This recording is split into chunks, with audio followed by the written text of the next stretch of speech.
Sergio, gracias.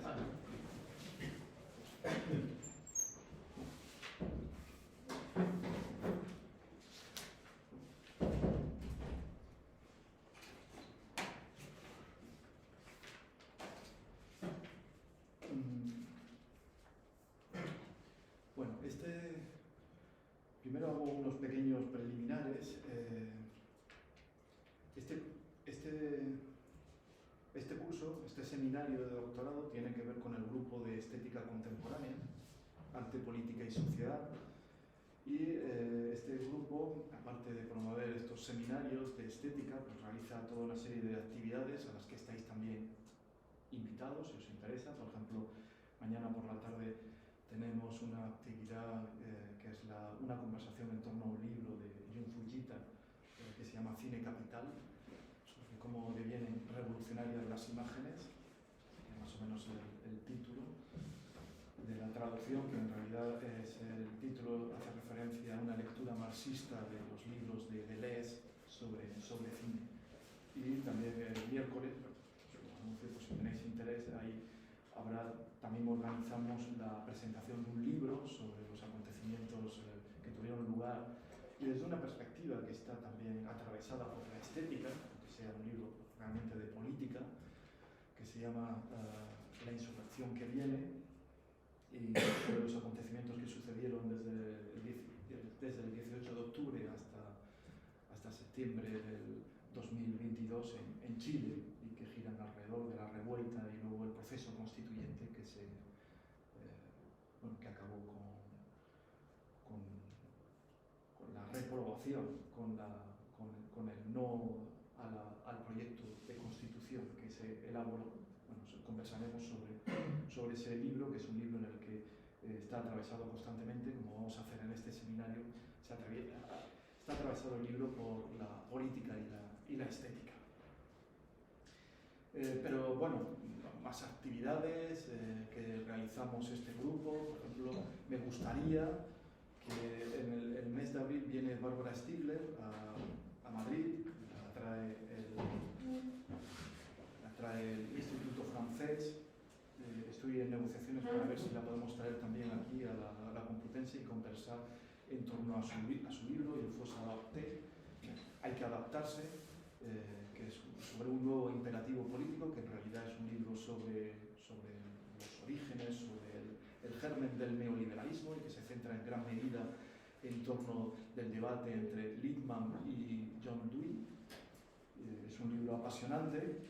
Bueno, no sé si conseguiré traerla porque son muy celosos los del Instituto Francés, pero en cualquier caso os aconsejo que, si tenéis oportunidad, pues vayáis a la conferencia que impartirá en el Instituto Francés Bárbara Stigler, porque es una gran conocedora, por lo menos, de los orígenes del neoliberalismo y lo que tiene el neoliberalismo, podemos decir, de darwinismo social, y el debate entre Lippmann, uno de los padres del neoliberalismo, y John Dewey, entonces muy cerca, ¿no?, de John Dewey, autor de un libro muy central para nosotros, como es Arte como experiencia, de Roosevelt y de los demócratas. En el mes de junio también estáis invitados, organizaremos un congreso en torno a esta temática de la crítica desde la estética, de la crítica del neoliberalismo. Y en el mes de junio también vendrá una gran especialista en pensamiento decolonial, en pensamiento sobre las razas, especialmente sobre negritud, Denise Ferreira da Silva, que también estáis invitada. Por supuesto, este grupo está también relacionado con el seminario que dirige Luis, el seminario LGBTQ+,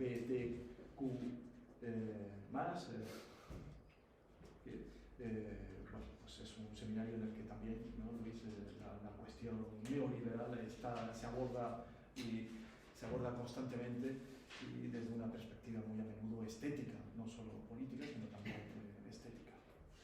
Bueno, pues este seminario de doctorado pertenece a forma parte de esas actividades que realiza el grupo de estética contemporánea, arte, política y sociedad. Y ya he comentado algunas, no todas, pero bueno, algunas actividades a las que por supuesto estáis invitados, invitadas.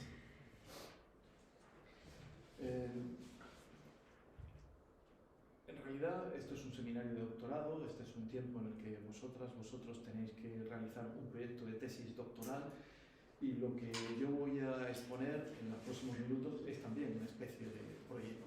Es el proyecto, nosotros también los profesores tenemos proyectos de investigación. En el fondo el título de esta intervención, Educación Estética como crítica de la subjetividad neoliberal, forma parte de un proyecto que está desarrollando este grupo de investigación, el grupo de estética contemporánea. Es un proyecto, así que no es lo que voy a decir, en cierto modo está al comienzo de ese proyecto, no es el final, no son, en el fondo lo que voy a exponer son básicamente hipótesis, son intuiciones, cosas que me gustaría estudiar con mayor profundidad, pero que en cualquier caso creo que ya merece la pena que podamos exponer. En cierto modo quería que esto fuera como que fuera parecido a lo que debéis realizar en estos 4 o incluso 5 años que alguno de vosotras utilizaréis, ¿no? Que es realizar un proyecto. Así que educación estética como crítica de la subjetividad neoliberal es básicamente esto, un proyecto, algo que está por realizar, que está unas investigaciones que se encuentran en un estado inicial. Siempre que digo la palabra proyecto, me viene a la cabeza lo que hace un artista que para esta temática de la educación estética es un artista gramsciano, y para esta temática de la educación estética es muy relevante, que es Alfredo Yar. Alfredo Yar siempre llama a sus obras proyectos, seguramente porque él tiene una formación de arquitecto, y los arquitectos lo que realizan, obviamente, como sabéis, son proyectos que luego deben ser construidos, deben plasmarse en la realidad, pero bueno, en cierto modo todo esto tiene que ver también mucho con esa idea de proyecto, y con la idea que hay en Yar de que el proyecto siempre es un trabajo colectivo, y que es muy importante el diálogo, la discusión. Por eso en estos seminarios se centra la parte última, las últimas sesiones en las que los protagonistas pues sois vosotras o algunas de vosotros. A veces estáis iniciando en el periodo de la tesis doctoral, a veces creo que esto es un problema, ¿no? Porque a veces uno tiene la sensación de estar demasiado solo durante el periodo de la realización de la tesis doctoral. Es una suerte cuando tienes a un director con el que puedes, o una directora con quien puedes dialogar a menudo, pero también es muy importante el diálogo con el resto de los compañeros, y ya no digamos si tienes la suerte, en este caso sobre todo los que más suerte tienen, hay que reconocerlo, son los becarios, las becarias predoctorales, que forman parte necesariamente tienen que formar parte de un grupo de investigación, y que bueno, el ideal es que sus avances, el proyecto pues sea discutido también, sea debatido en ese seno. Bueno, después de esta introducción en torno a la cuestión del proyecto, de que yo también, como vosotros, voy ahora a exponer un proyecto, entro ya en materia, ¿no?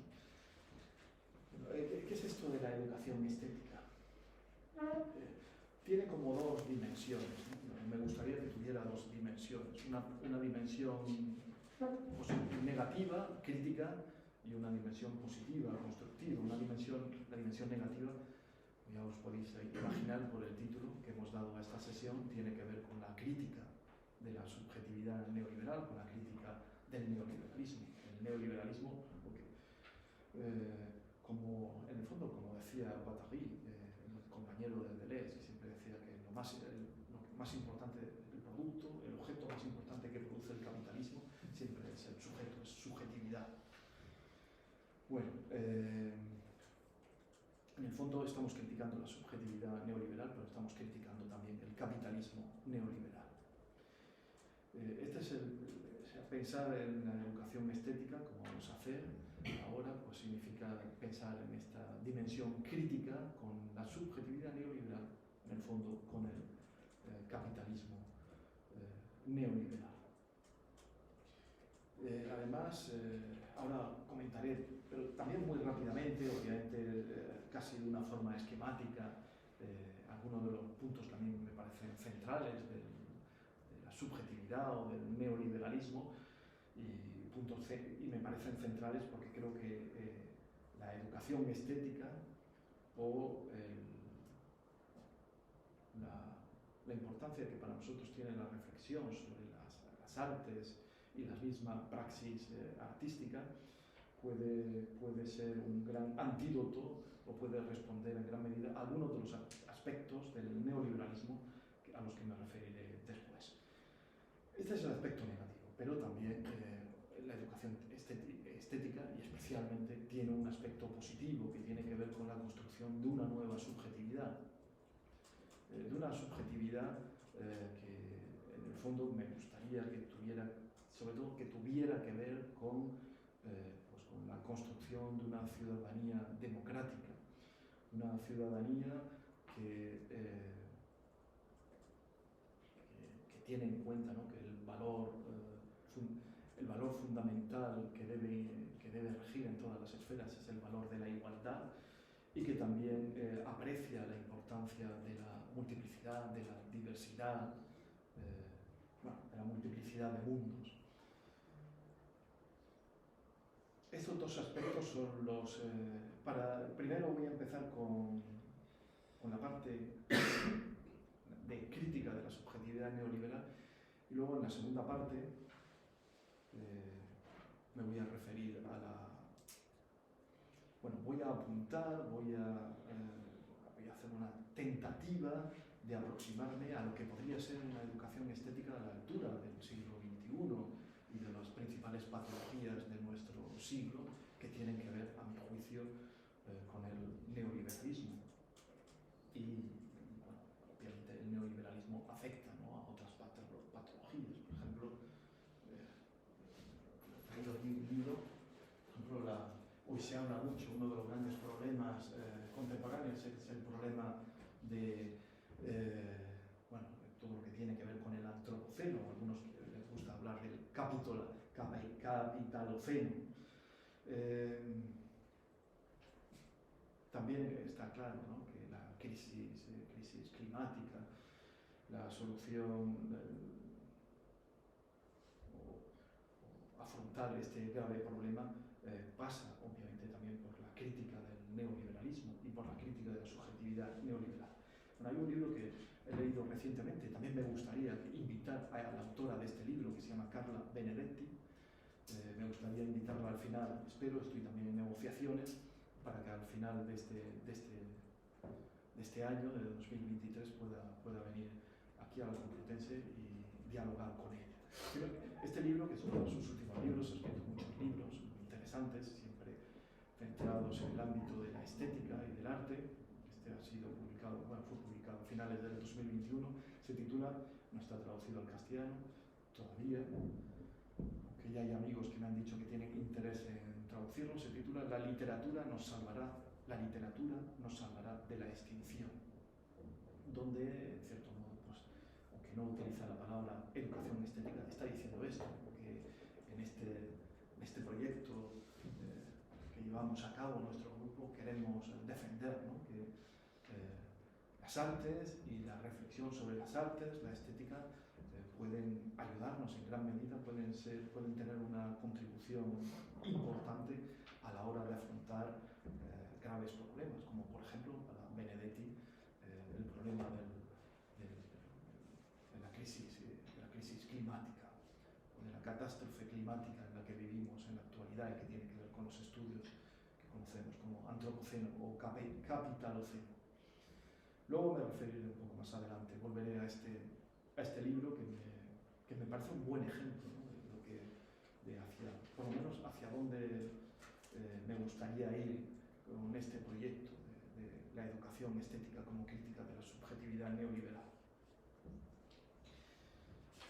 Bueno, empezamos con la primera parte, la parte negativa, la parte que tiene que ver con la crítica de la subjetividad neoliberal. Voy a, en principio, seguro que muchas de las cosas que diga al principio pues son bien conocidas, pero bueno, quiero volver a ponerlas sobre la mesa, aunque al final de esta primera parte de crítica de la subjetividad neoliberal me voy a centrar en lo que en la esfera estética y en los problemas como el neoliberalismo afecta también, ¿no?, a la esfera estética.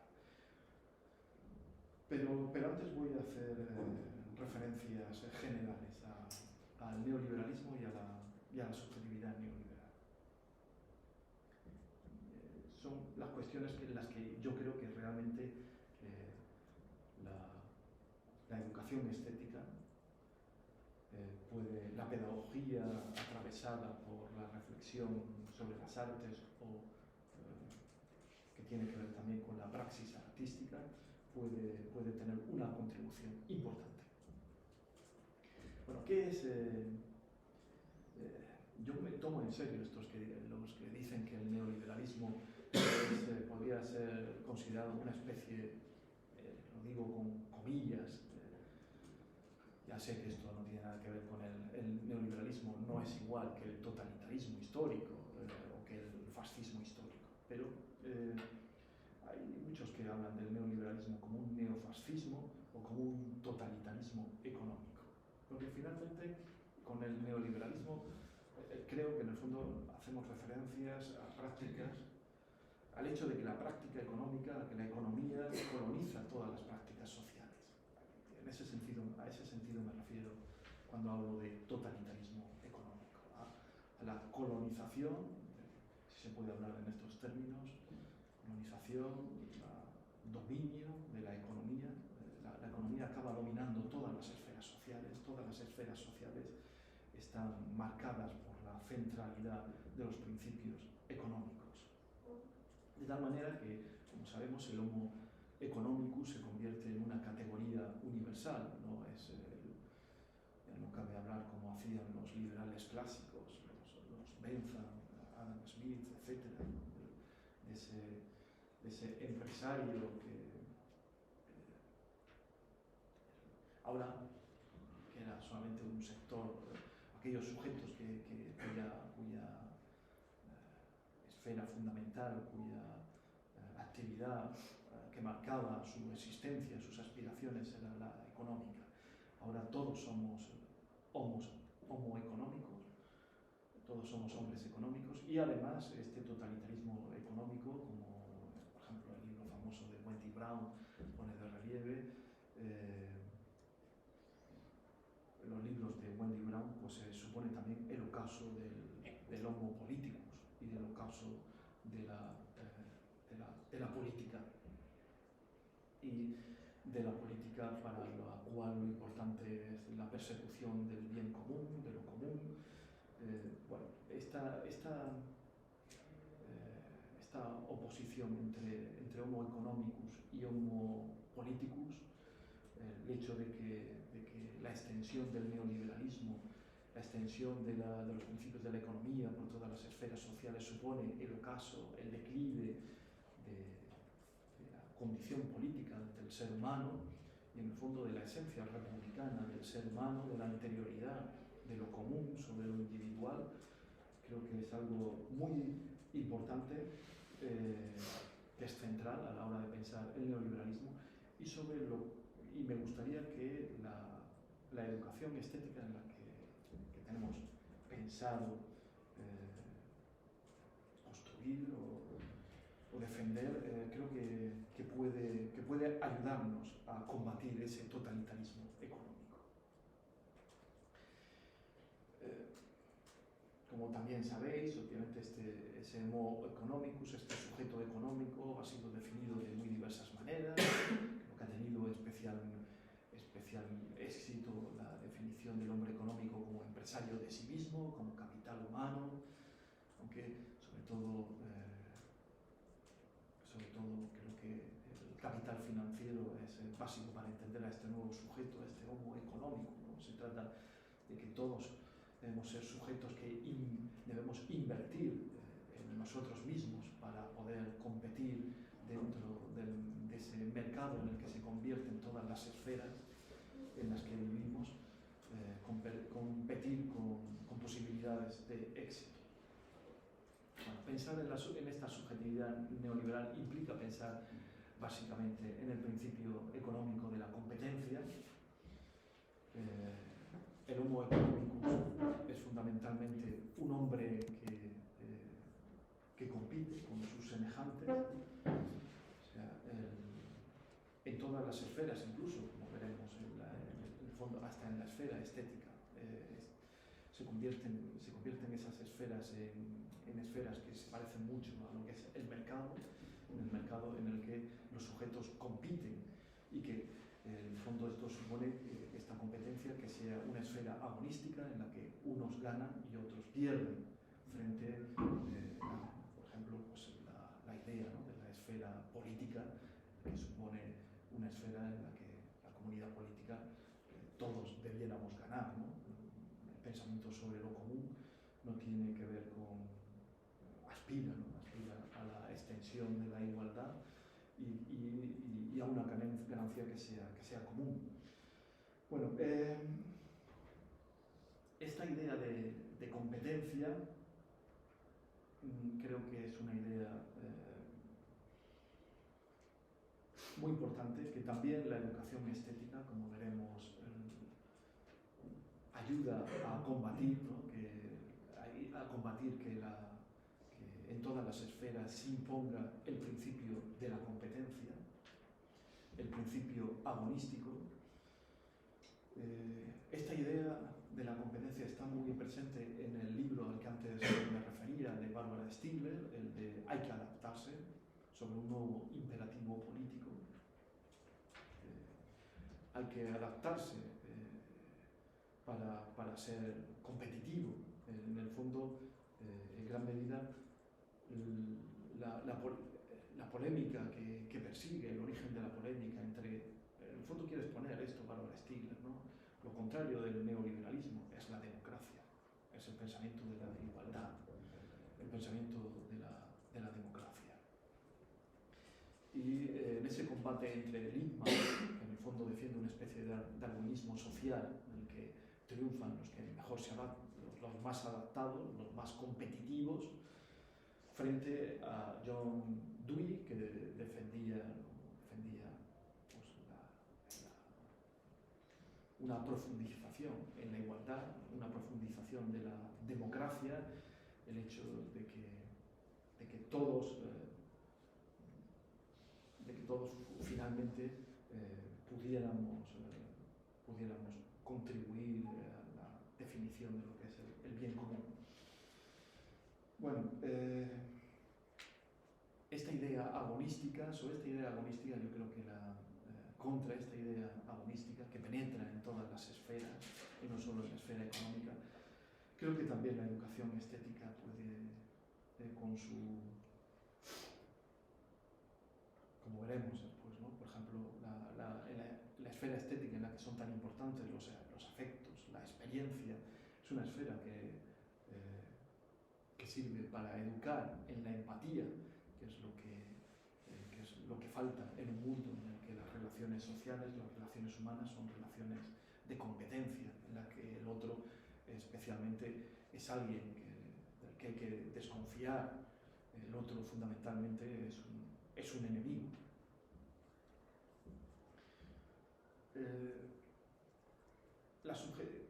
Otro punto en el que estoy señalando algunas cuestiones, quizá de una forma poco hilada, pero algunas cuestiones que me parecen fundamentales para pensar el neoliberalismo y sobre todo las muestro, porque creo que son esas las cuestiones en las que la educación estética puede ayudar a combatir estas cuestiones a las que nos estamos refiriendo.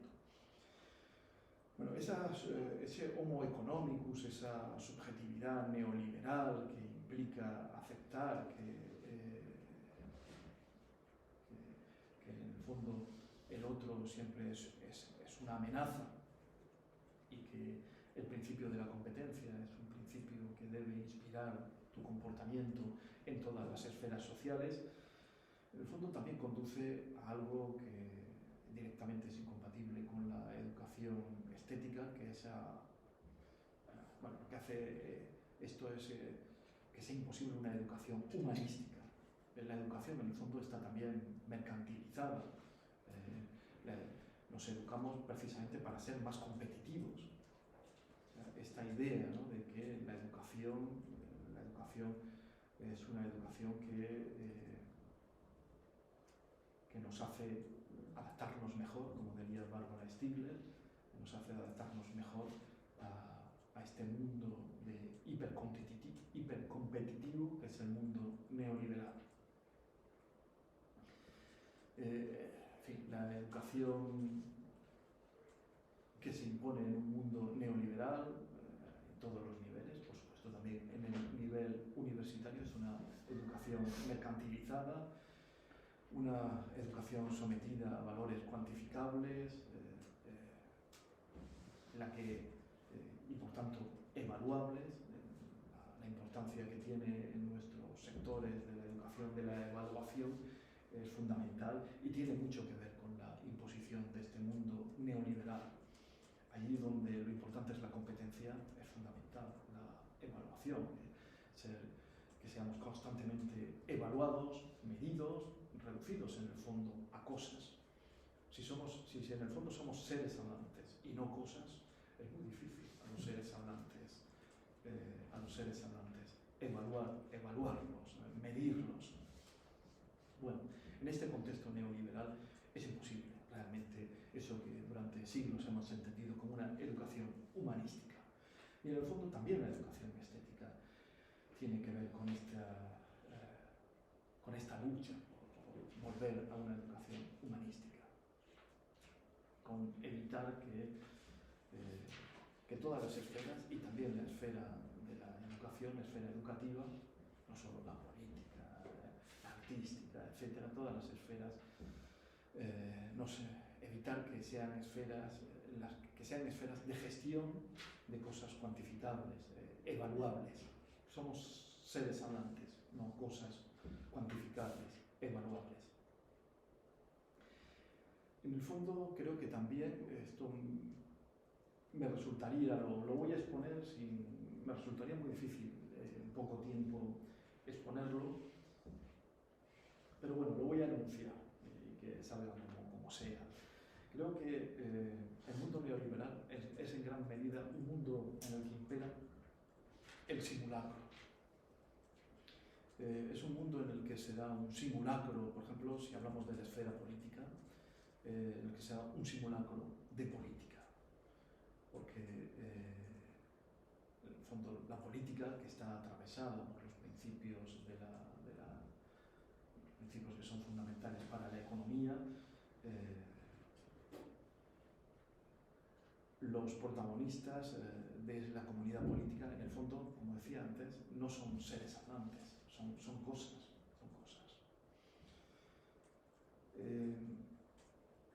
Y cuando hablamos en el caso de aquellos pensamientos, aquellas teorías políticas, que son teorías políticas de la representación, en el mundo neoliberal, más que representarse a seres hablantes, tengo la impresión de que se representan a cosas.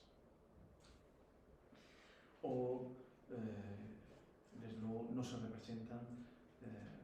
También hay algunos teóricos, ¿no?, que hablan que la representación política, sobre todo, siempre es representación, algunas veces algunos teóricos han dicho, ¿no?, representación no de intereses materiales, sino de grandes ideales. Por ejemplo, representación, se trata de que con la política se represente, o en el fondo eso de representar hace referencia a perseguir ideas como la idea de igualdad, la idea de bien común, etc. Bueno, tengo la impresión de que estamos ante un simulacro. Volveré al tema del simulacro porque también en la esfera estética a veces también tengo la impresión de que estamos ante un simulacro de arte. Cuando ahora muy brevemente os comente esta idea de fetichismo, que algunos hablan de que más que obras de arte en el mundo neoliberal, es tan importante el mercado del arte para definir, para saber qué es arte y qué no es arte, también esta idea de simulacro, puede ser productiva en el sentido de que pensamos que en el caso de la política perseguimos la representación de seres hablantes o de grandes ideales y en el fondo es un simulacro de la política porque en el fondo estamos representando cosas y persiguiendo principios que tienen que ver con principios o intereses que tienen que ver con otra esfera que no es la esfera política sino la económica. Volveré a esto de la cuestión del simulacro y de la precesión de los signos un poco más adelante. Otra de las cuestiones a las que tiene que dar respuesta la educación estética, y enseguida ya termino, ¿no? de exponer cuestiones así que tienen que ver con las patologías neoliberales, es debiéramos interesarnos si queremos construir un concepto de educación estética que responda a los males del presente, interesarnos por la cuestión de los métodos de producción de la subjetividad neoliberal. También no tengo tiempo de detenerme en esta cuestión, pero voy a decir algunas cosas, ¿no?, sobre los métodos de producción de la subjetividad neoliberal. Podemos hablar, así siendo muy salvaje y muy grosero, de que se puede hablar de mecanismos de sujeción social que tienen que ver con todo eso que Foucault, Deleuze incluyeron dentro de sus reflexiones sobre la sociedad disciplinaria, luego más tarde sobre la sociedad de control, especialmente Deleuze. Pero en lugar me gustaría hablar de mecanismos de sujeción social, insisto, que tienen que ver con todos esos mecanismos relacionados con la sociedad, con la disciplinaria, con las disciplinas y también con la sociedad de control, que producen sobre todo interiorización. En el fondo, con esto de interiorización, que da lugar a sujetos que interiorizan la norma, que en el fondo obedecen a ese super-yo, a esa ley, si hablamos de neoliberalismo, a esa ley neoliberal que dice que debemos competir en el mercado para obtener nuestras aspiraciones, nuestros objetivos, que debemos endeudarnos para tener una mejor posición en el mercado, etc. La subjetividad neoliberal es una subjetividad con visos de tener éxito en la medida que produce esta interiorización de la norma, de los principios neoliberales. Y hay toda una serie de mecanismos, insisto, relacionados con las disciplinas y con la sociedad de control que ayudan a que se produzca esta interiorización y esta obediencia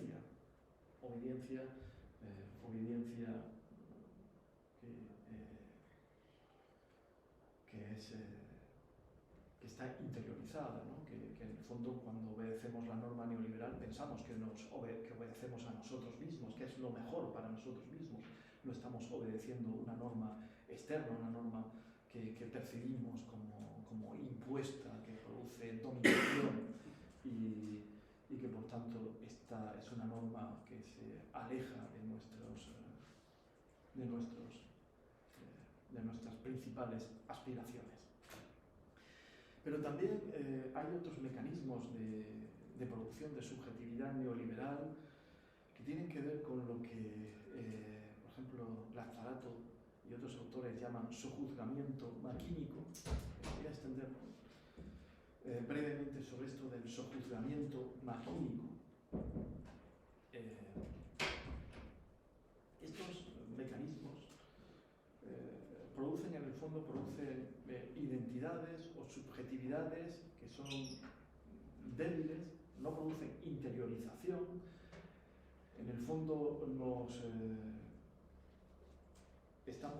tenemos que comportarnos día a día de acuerdo, tenemos que seguir las pautas que marcan toda una serie de máquinas, y nuestro comportamiento para producir acciones eficaces en diferentes esferas se someten a lo que establece a lo que establecen las leyes que marcan el funcionamiento de determinadas máquinas.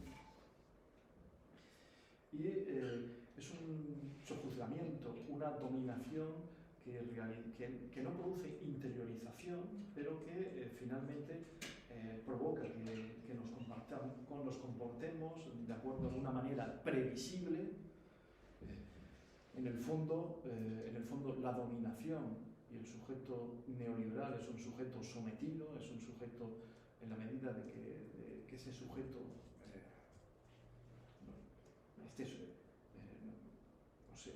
la medida que es un sujeto no libre tiene que ver con que es un sujeto previsible, y los mecanismos de sujeción social que producen interiorización sirven para hacer al ser humano profundamente previsible. Por ejemplo, todo lo que el libro de Lazzarato sobre el hombre neoliberal como un hombre endeudado es un claro ejemplo de esto, ¿no? El hombre endeudado es el ser más previsible que pueda existir. El hombre neoliberal que para conseguir sus objetivos se endeuda, en el fondo lo que está vendiendo es lo que, como el propio Lazzarato dice, ¿no?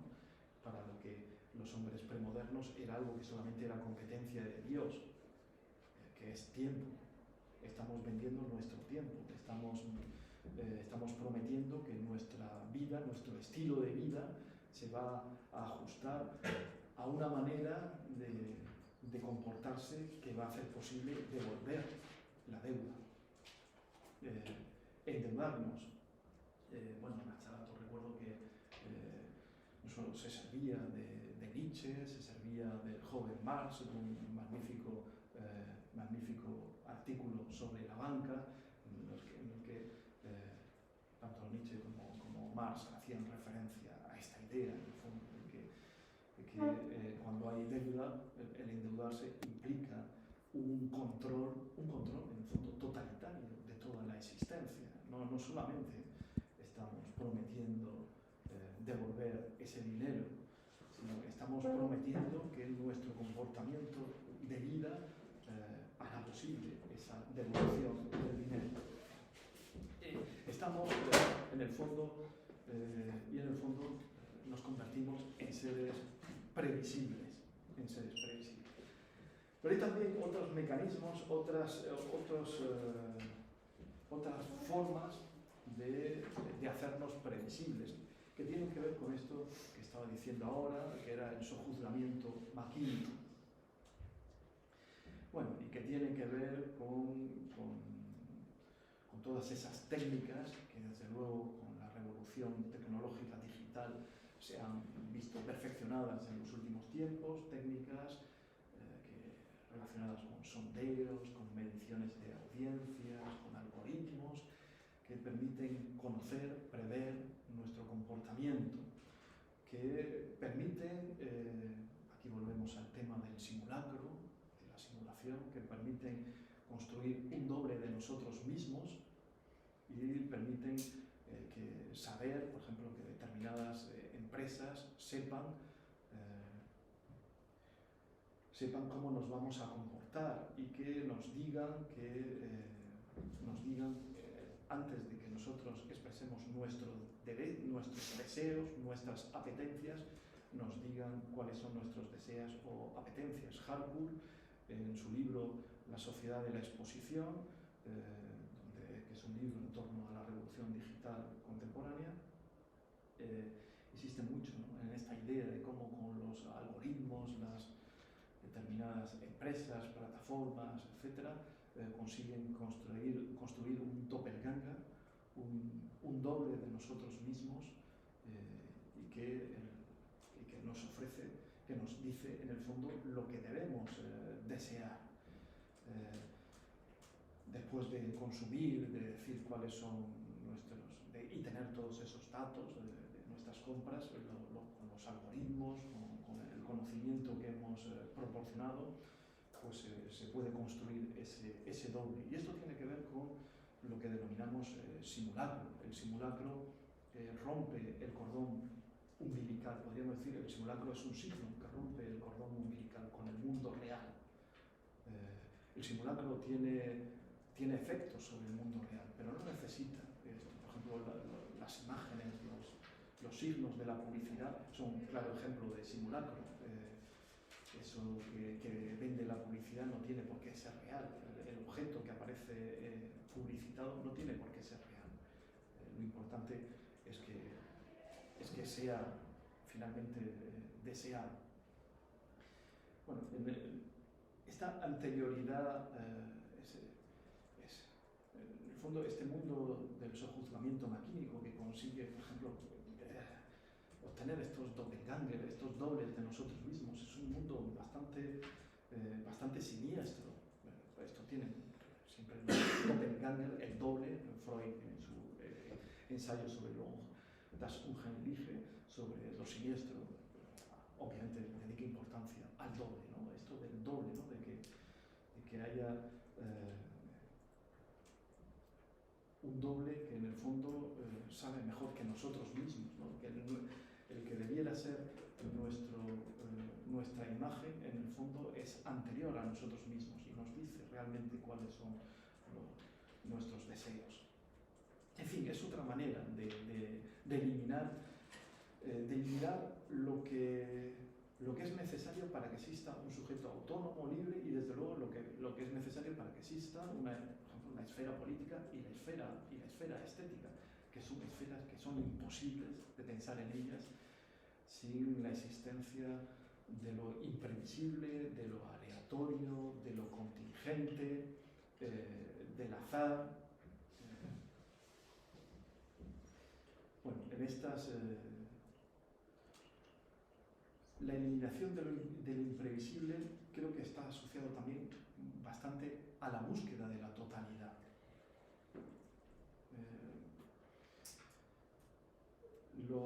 Cuando leemos estos libros de Harcourt y otros libros que van en esta línea, el libro de Zuboff, insiste mucho en que la revolución tecnológica digital de nuestros días permite obtener una cantidad de información sobre cada uno de nosotros hasta tal punto, tan grande, tan total, que es esa información total la que permite prever nuestro comportamiento.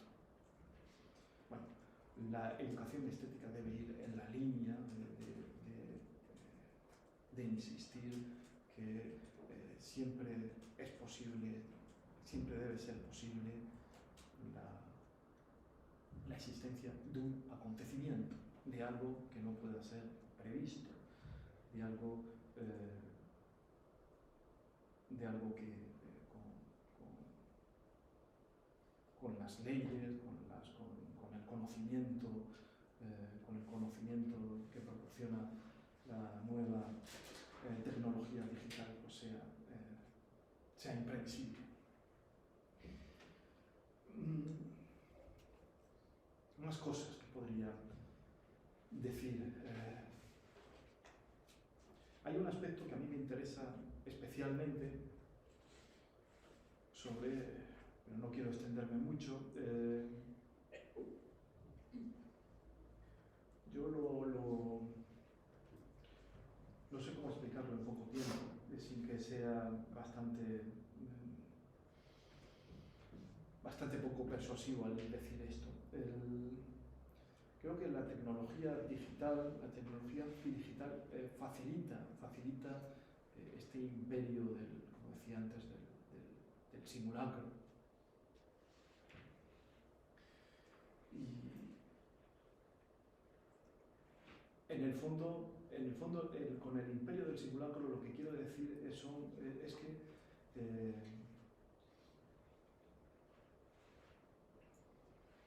hay signos, imágenes que están antes que nosotros y que se imponen a nosotros como si fuera lo real. Quiero decir, en el fondo lo que quiero decir es que primero debiéramos estar nosotros, reflexionar, discutir, debatir, compartir, reflexionar, poner sobre la mesa los problemas que nos ocupan y luego elaborar modelos para resolver esos problemas. Yo en un libro reciente, que lo he llamado La crueldad de las imágenes, he reflexionado sobre este mundo digital en el que vivimos, que facilita la hegemonía de lo visual sobre la imagen. Explicaré muy rápidamente qué es esto de lo visual y la imagen. Bueno, lo visual se opone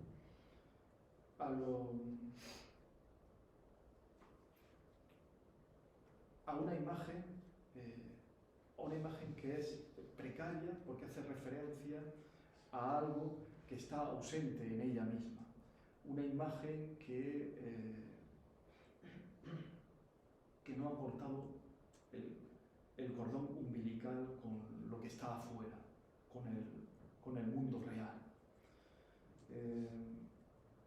Lo visual es un mundo de imágenes que son autosuficientes,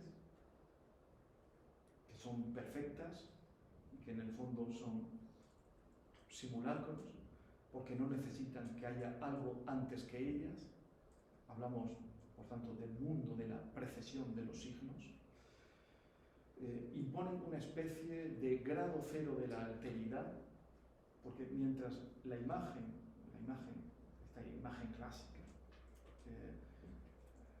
la imagen del arte, de la pintura, de la fotografía, del cine, durante mucho tiempo ha sido una imagen que hacía referencia a algo que estaba fuera de ella, a lo otro. Este mundo de lo visual tiene que ver con una imagen una imagen perfecta, que no necesita,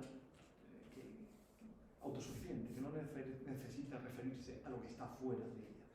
Y creo que esto es afín a lo que sucede en el mundo neoliberal, o afín a la subjetividad neoliberal, que ve que es una subjetividad que intenta cuyo objetivo es prescindir del otro, o que el otro es algo amenazador, es un competidor. El mundo de la subjetividad neoliberal, en la medida que es un mundo que está marcado por una alteridad que es lo que queremos en el fondo eliminar, el otro es un competidor y es una amenaza, es un mundo en el que tiende a desarrollar visiones paranoicas, visiones gnósticas del mundo. Y por eso la subjetividad neoliberal favorece en el fondo que la imagen estándar de nuestro tiempo sea la imagen digital, la imagen que no necesita, para ser construida, para ser elaborada de un otro, de algo que está fuera. mientras que la imagen, sobre todo si hablamos del ámbito de la fotografía y del cine, la imagen analógica fue el fruto, el resultado del encuentro de algo que estaba fuera del mundo real con el dispositivo técnico. La imagen digital no tiene necesidad, puede ser creada pues, como son los dibujos animados o como incluso pues, también es la pintura, no necesita de algo que está afuera.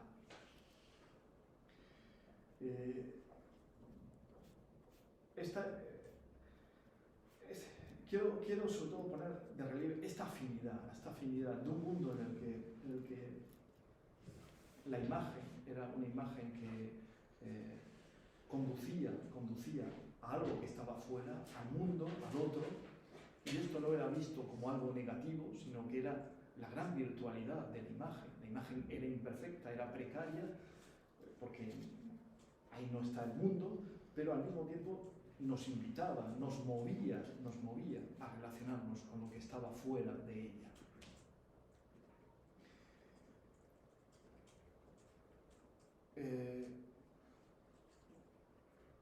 La imagen, el mundo neoliberal, es este el sueño, ese es el sueño en el que el otro, un sueño en el que el otro desaparezca, desaparezca en el sentido de que deje de ser una amenaza, porque solo se concibe al otro como una amenaza. Este mundo creo que conduce al triunfo de lo que se podría denominar la imagen sustitutiva, en el sentido de que es una imagen, esta imagen sustitutiva, la imagen digital, la imagen que se crea sin necesidad de pensar en lo otro o en el otro, una imagen que es el grado cero de la alteridad. Es una imagen sustitutiva en el sentido de que es una imagen simulacro, en el sentido de que no necesita que haya algo fuera de ella. Vuelvo a insistir, ¿no? Una imagen completa, autosuficiente, que nos ahorra volver la mirada hacia lo otro o hacia el otro. Porque en el fondo el otro, lo otro, es algo amenazador. Y el mundo neoliberal es un mundo que es un mundo, en el fondo, también narcisista, es un mundo que no fomenta las relaciones sociales, que no fomenta la creación de una responsabilidad común. No se tanto hay como dos, podría decir que creo, esto es una hipótesis también, creo que hay como dos aspectos dentro del mundo neoliberal. Por un lado, desarrolla hasta límites insospechados la responsabilidad, incluso en esferas en las que la responsabilidad debe ser compartida, debe ser un asunto común, como es la política. Se insiste mucho, ¿no? El neoliberalismo, las políticas de gobernanza, etc., insisten mucho, ¿no? en la responsabilidad individual de cada uno de nosotros. Y la idea del empresario de sí mismo insiste mucho en esta cuestión. Obviamente, también en la esfera económica, si al final todos nos convertimos en empresarios de nosotros mismos, esta idea implica que ya carezca de sentido la lucha de clases, que carezcan de sentido estos mediadores como son los sindicatos que ayudan a luchar por las reivindicaciones de las clases subalternas, etc. Por un lado, el neoliberalismo desarrolla mucho la responsabilidad, esta tendencia individualista de la responsabilidad. Y por otro lado, desarrolla, y esta responsabilidad podríamos decir como que es la parte excesiva de la virtud, y entronca con la ética protestante y el espíritu del capitalismo, entronca con esta dimensión ética que ha tenido tradicionalmente el capitalismo.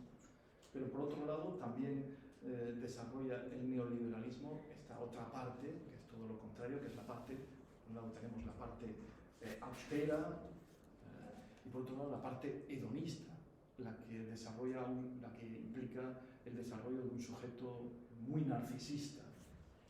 Yo creo que las dos cosas se dan también. Narcisista, en el sentido de que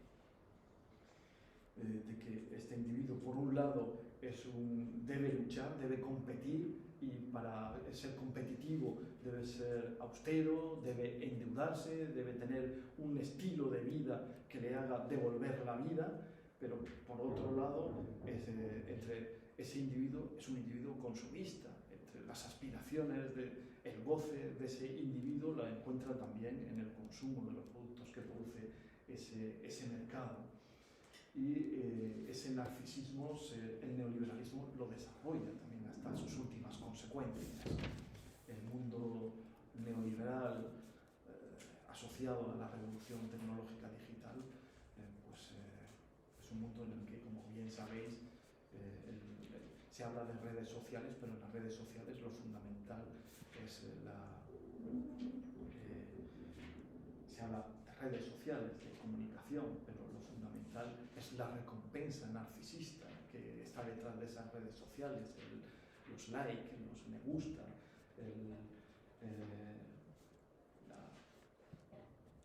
al final se convierte en un maravilloso espejo. Esperas que esa red social se convierta en un espejo que te devuelva una magnífica imagen de ti mismo. Bueno, creo que este mundo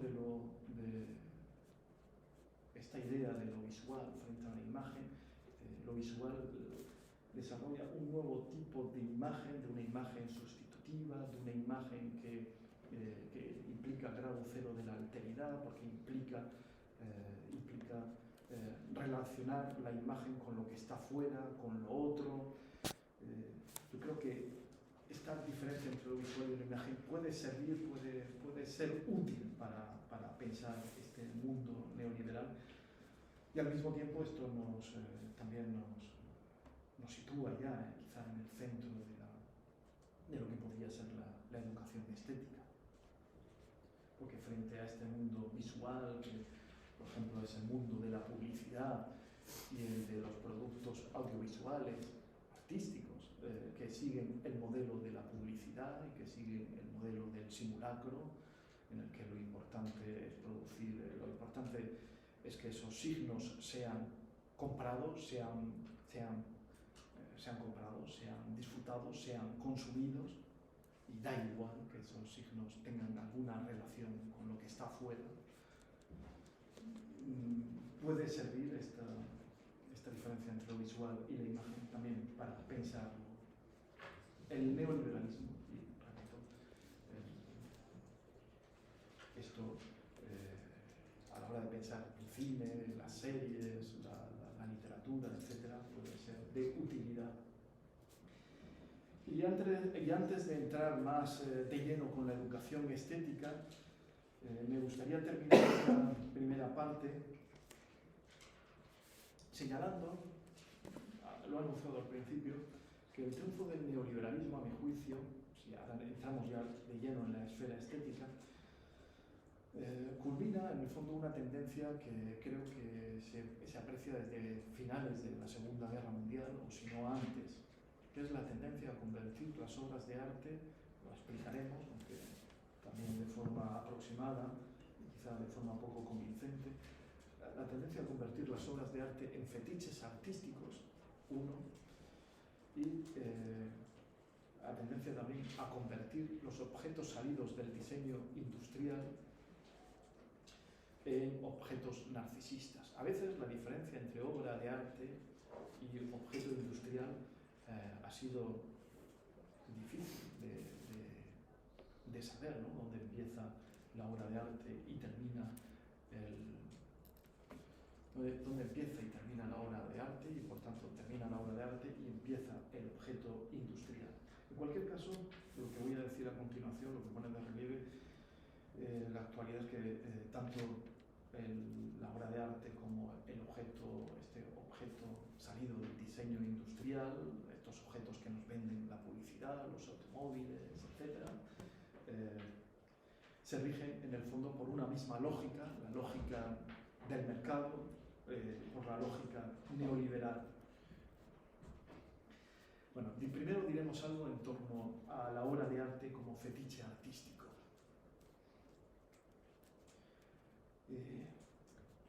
Muy rápidamente, es curioso, es como lo que se produce cuando pensamos en la obra de arte como fetiche artístico, es casi como una inversión diabólica de lo que supone la obra de arte para la estética moderna, y sobre todo para esa estética cuyos primeros pasos, cuyos primeros hitos son la filosofía de Kant y de Schiller, precisamente la obra de Schiller, las cartas sobre la educación estética. Porque esta idea es como una inversión diabólica de esta idea, de este doble vínculo, de esta suspensión de la dominación del entendimiento sobre la materia sensible y suspensión del dominio de la materia sensible sobre el entendimiento. Bueno, lo que es, porque por un lado hay una, en el sentido de que para pensar ese fetiche artístico hay que pensar primero en la contradicción interna que se produce a la hora de pensar en este tema. Hay una contradicción interna que tiene que ver con lo siguiente. Por un lado, vivimos en una época, esta época en la que se imponen las obras de arte como fetiches artísticos, en la que cualquier cosa puede ser obra de arte. Todo puede ser artístico. La revolución estética moderna, si se puede hablar en estos términos, en gran medida pasa por esto, por acabar con las poéticas, con acabar con aquello que Rancière denominaba el régimen representativo, el régimen mimético del arte, que establecía como la política moderna o la política la política liberal, que parte de constituciones. Bueno, pues el régimen representativo parte de una poética o de una serie de principios, de normas que nos dicen cuáles son las obras de arte bellas o cuáles son los géneros más elevados y los menos elevados, cómo debe, para producir una obra de arte que sea bella, qué forma debe adoptarse, qué temas deben ser tratados y qué temas no deben ser tratados. Todo eso, todos esos límites o todas esas normas, dogmas, principios a priori que establecían las épocas anteriores, pues son cuestionadas por la estética moderna. Bueno, el fetichismo artístico reconoce esta autonomía del arte moderno. Insisto, en principio todo puede ser artístico, todo puede tener igual valor, pero enseguida se reconoce, y esta es la contradicción interna, que todo puede ser obra de arte, pero al mismo tiempo no todas las obras de arte tienen el mismo valor, no todas las obras de arte tienen el mismo valor de cambio. Por un lado se abole la jerarquía, la desigualdad entre las obras de arte, pero por otro lado se vuelve a reintroducir cuando finalmente es el mercado el que determina el valor de la obra de arte y los protagonistas del mercado son muy variados. Dentro también son protagonistas de ese mercado por ejemplo, si hablamos del mercado del arte, pues también los críticos, los marchantes, no solamente los productores y los consumidores. Pero los protagonistas a la hora de pensar en la obra de arte como fetiche, fetiche artístico, ya no son los que han sido los protagonistas del arte moderno, fundamentalmente el artista y el espectador o el público. En cierto modo, la contradicción interna que hay detrás de este fetiche artístico se podría enunciar en estos términos, que que pueden ser explicativos, ¿no? Por un lado, se trata de,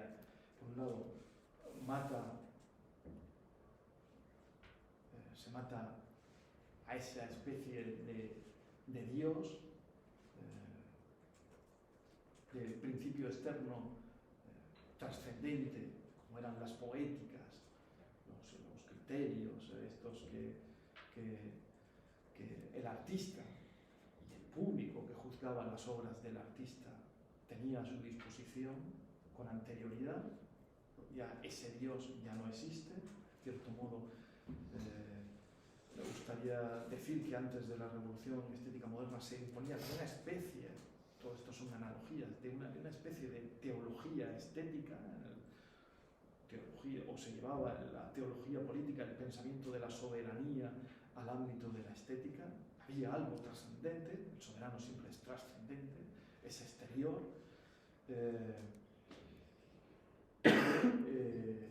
porque es exterior, porque no está limitado por la ley, es el que impone la ley, el que impone el límite. Por un lado se mata a Dios, se acaban con todos esos criterios, pero luego se vuelve a introducir un nuevo Dios, una concepción fetichista del arte, en el sentido de que ahora el valor, la diferencia, la jerarquía es establecida por ese nuevo Dios, ese nuevo soberano que es el mercado. Bueno, y lo del objeto narcisista, que entronca con lo que venía diciendo también anteriormente, en torno al consumo. Recuerdo, hay cosas muy plausibles, a mi juicio, en un libro de Mario Pagnola que se titula La era de los simulacros, que es una especie de réplica a la sociedad. Bueno, el libro no es la era, la sociedad del simulacro, de los simulacros.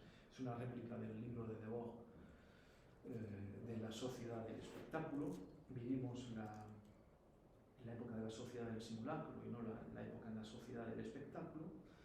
Bueno, hay cosas que comparto y cosas que no comparto de ese libro de Mario Pagnola, pero dice cosas muy interesantes sobre esto que estoy comentando, el fetiche artístico y los objetos narcisistas. Y en relación con el objeto narcisista dice que tiene que ver con esta idea, esta tendencia a convertir los objetos salidos del diseño industrial en objetos narcisistas, con la idea de que en el fondo lo que se produce en la actualidad, ya hace décadas o ya hace bastante tiempo, es la de sustitución del diseño industrial por la sustitución del diseño semiótico. El diseño semiótico. ¿Qué quiere decir con esto del diseño semiótico?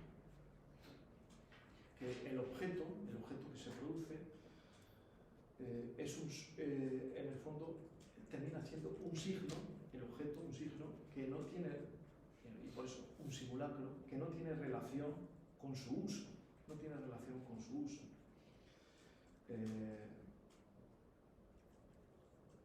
en el fondo se puede producir cualquier cosa con independencia de cuál sea su uso. Lo importante es que sea deseable, es que aquello que se produzca finalmente pueda ser deseado. Y esto del deseo tiene mucho que ver, como ahora veremos, con lo del narcisismo. Por un lado, también aquí hay una contradicción. Por un lado, cualquier objeto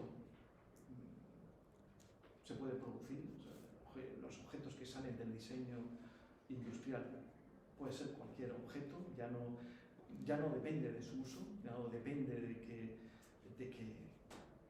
que haya una demanda, de que depende de una consulta a los consumidores. Vivimos una época de la precesión de los signos. Se trata, en el fondo, de crear, aunque no lo deseemos inicialmente, de crear un objeto que pueda ser deseado, pero no porque exista ese deseo o porque sea usado anteriormente. no es el uso, no tiene relación con el uso, corta esa relación, ese, de nuevo, cordón umbilical. Por un lado, es esto, ¿no? En cierto modo, todos se puede... forma parte también, como decíamos antes a propósito de las obras de arte, todo puede ser obra de arte y también se puede producir cualquier objeto.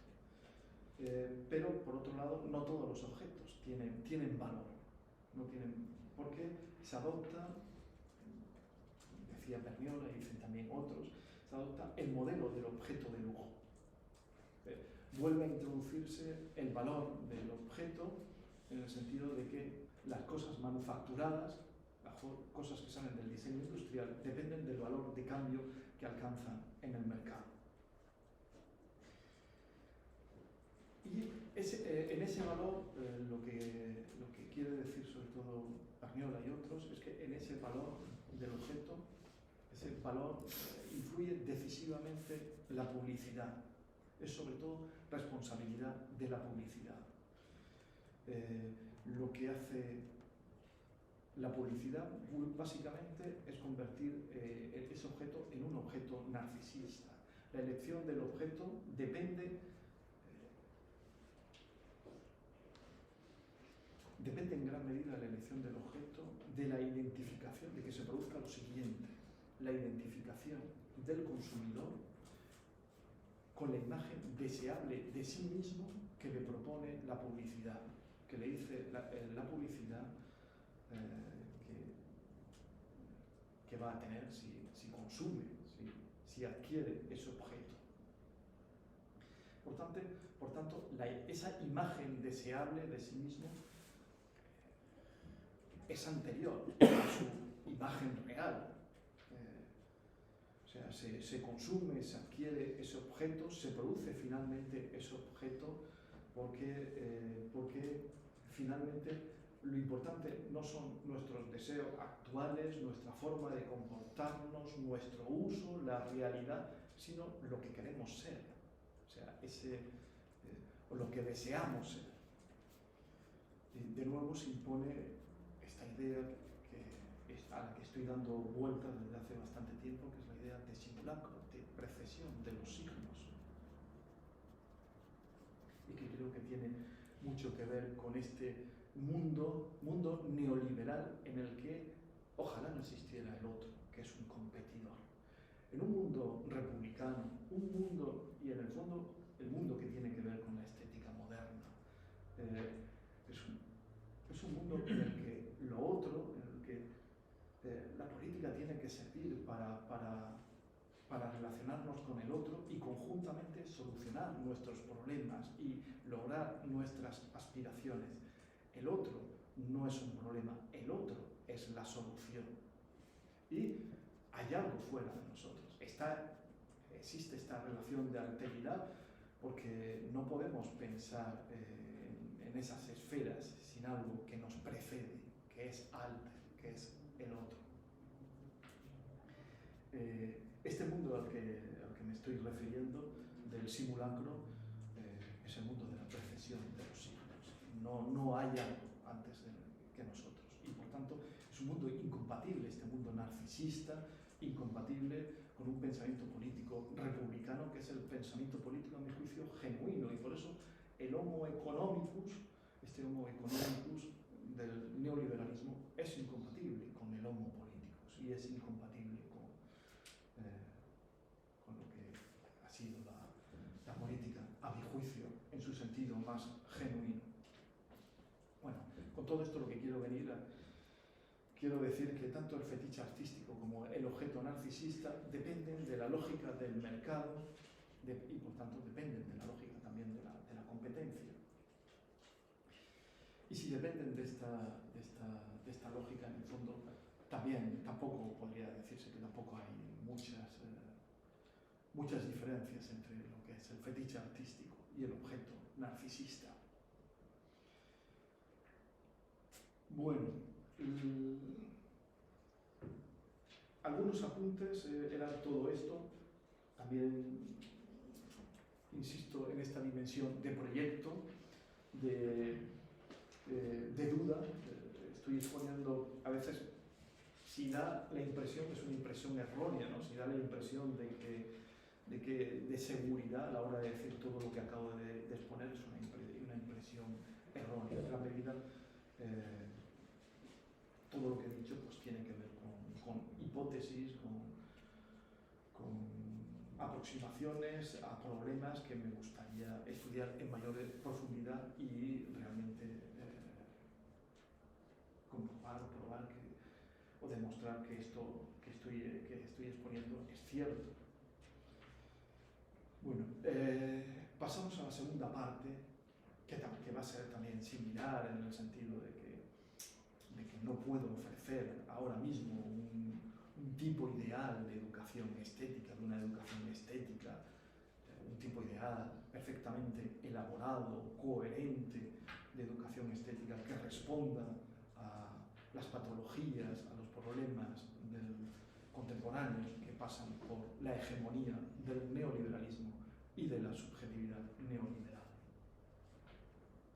Pero bueno, voy a intentar decir algo, ¿no?, sobre hacia dónde debiera ir, a mi juicio, la educación estética que respondiera a estos problemas contemporáneos. ¿Cómo debiera ser esa nueva concepción de educación estética?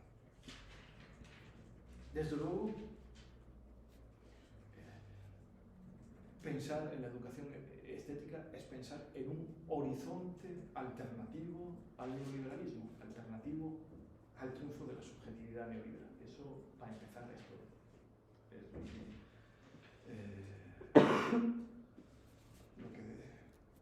lo que creo que nos mueve, ¿no?,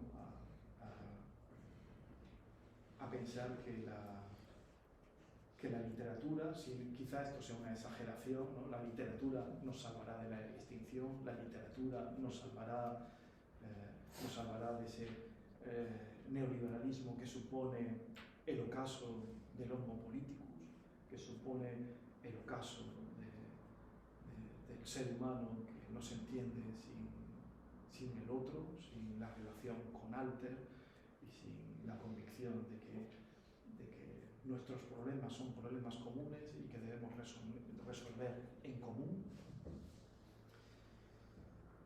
Bueno, es un horizonte alternativo. Y también, para empezar, diría que la definición o la teoría,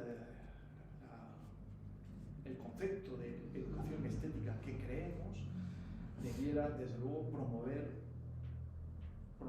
un sujeto que pudiera profundizar el concepto de democracia o de igualdad y al mismo tiempo el reconocimiento de la multiplicidad de mundos, la multiplicidad de sujetos, del bien que supone la diversidad, la diferencia.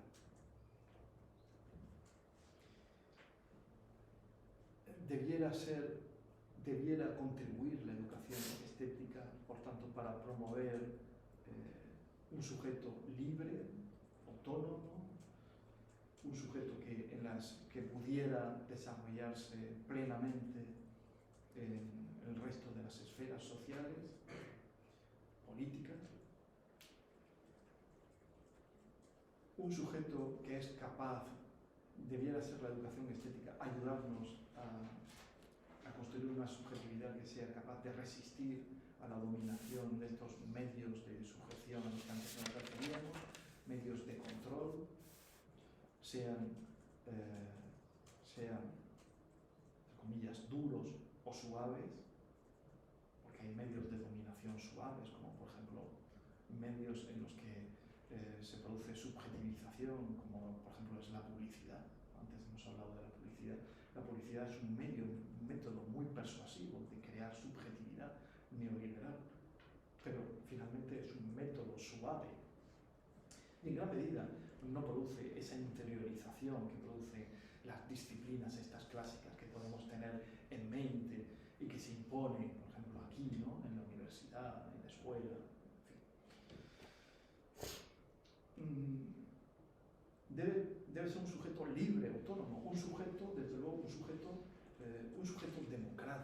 un sujeto cuyo principal valor sea el valor de la igualdad y por tanto no necesite de la autoridad de los especialistas, de la autoridad de los maestros.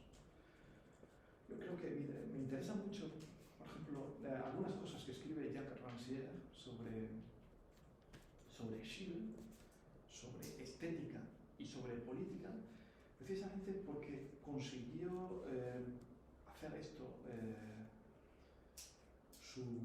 relacionar su pensamiento político y pensamiento estético con el pensamiento pedagógico y reivindicó la idea, el pensamiento de un autor que él redescubrió, que estaba muy olvidado, que era Jacotot, un hombre que surge de la Revolución Francesa, aunque su pensamiento lo va a desarrollar sobre todo en las primeras décadas del siglo XIX, y que Rancière expondrá en su libro sobre el maestro ignorante. El maestro ignorante tiene que ver sobre todo con la idea, ¿no?, del maestro que ignora las diferencias jerárquicas, que ignora todo lo que tiene que ver con la desigualdad, que provoca o que ayuda a que los candidatos a la emancipación, los sujetos candidatos a la emancipación, a la liberación, a la libertad, que somos todos nosotros, pues ellos mismos, sin necesidad de la autoridad del maestro, pues ellos mismos puedan poner en relación lo que saben con lo que no saben y autoemanciparse. Debe ser ese maestro, es imposible, ¿no? Creo que en cierto modo la educación estética con la que yo sueño siempre tiene que ver con esta idea de que el educado, el público, los espectadores, los lectores, son tan creativos, son en el fondo iguales que los artistas, son tan... y deben desarrollar tanto la imaginación como la desarrolla el autor, el artista. Por eso la educación estética debiera ir en la línea de crear una subjetividad profundamente democrática, una subjetividad que crea en la igualdad, pero crear en la igualdad es también al mismo tiempo creer en la diversidad, creer en la heterogeneidad, en la multiplicidad. Luego, ¿qué es lo que está detrás? En el fondo está detrás, ¿no?, creo yo, detrás de esta insistencia de Schiller en unir, en federar esta parte racional, lo que tiene que ver con el pensamiento, con lo que tiene que ver con la sensibilidad, con lo que tiene que ver con el cuerpo, con lo que tiene que ver con las sensaciones, con lo más singular, unir lo más universal, la igualdad, con lo más singular, la diferencia. Bueno, creo que la educación estética debiera ir hacia ahí, pero también creo que en lo que tiene de el arte y la reflexión sobre el arte y el juicio sobre el arte, especialmente estos juicios que son juicios muy libres, que desde Kant, algunos han denominado esos juicios reflexivos, no juicios determinantes, juicios que por tanto carecemos. El punto de partida implica la creencia, la falta de una verdad, la falta de una poética, la falta de unos criterios, de unos conceptos generales que nos permitan comprender, entender, juzgar lo singular, esa obra singular que es la obra de arte.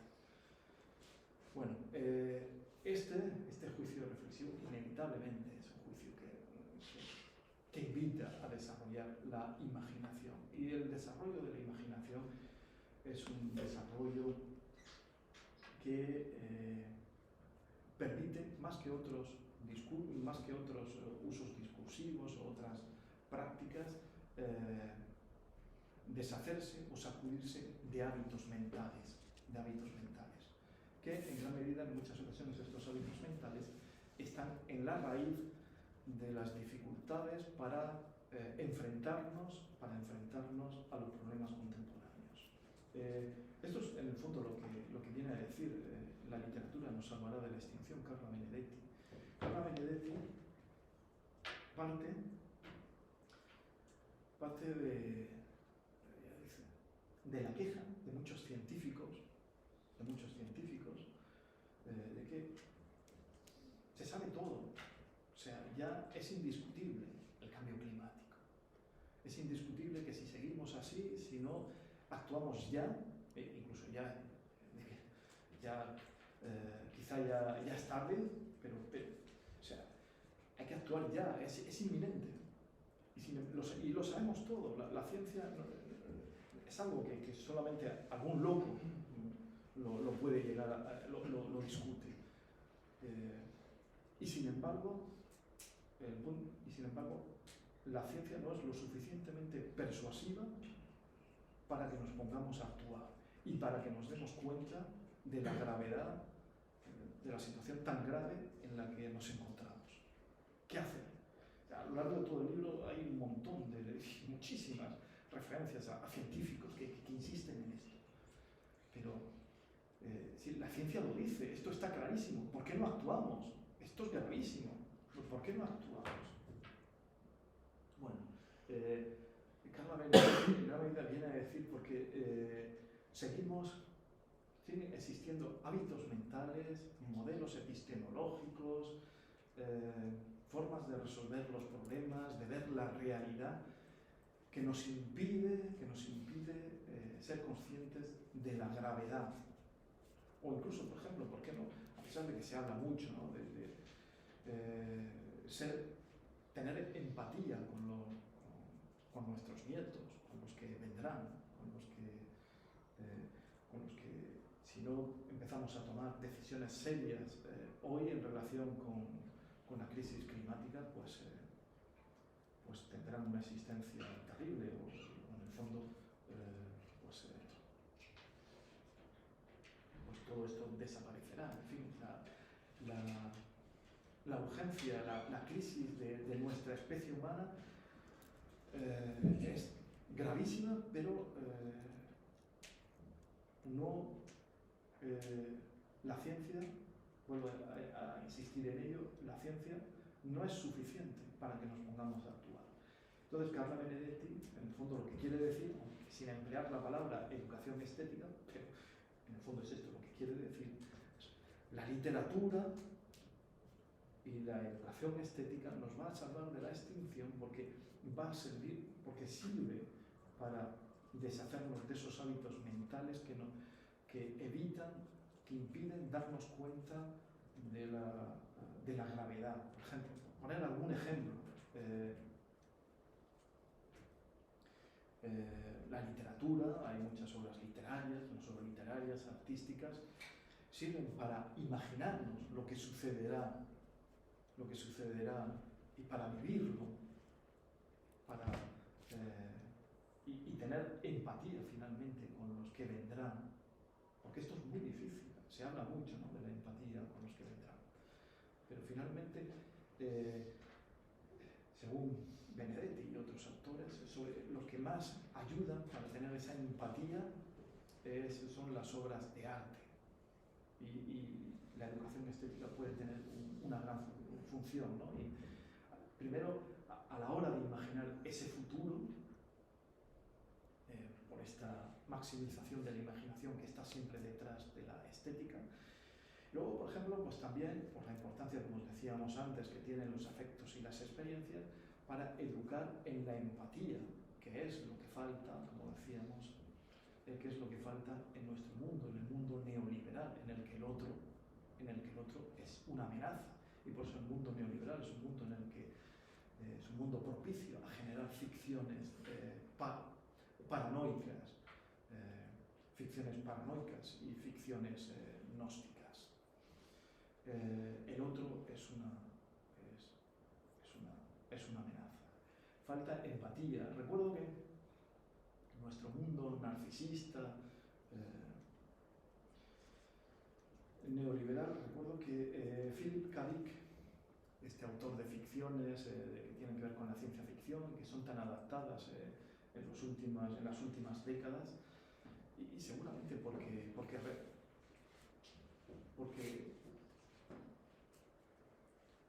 reflejan, y a veces son adaptadas por cineastas, por escritores, etcétera,